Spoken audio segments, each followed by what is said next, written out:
А од друга страна Европската унија од крајот на 2023 и со почетокот на 2024 година го има донесено така наречениот AI Act или актот за вештачка интелигенција, кој што се обидува да направи еден микс од претерана регулација и саморегулација.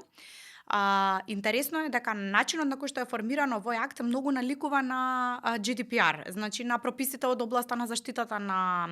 личните податоци, од причина што предвидува нивоа на ризици и предвидува санкции соодветно на тоа каков вид на повреди би можеле да настанат, ги врзува со обртот на компаниите.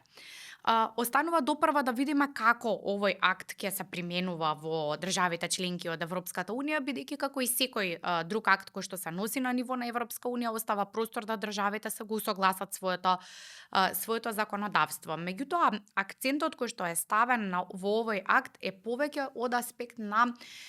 оние социјални и економски проблеми и општествени феномени кои што може да бидат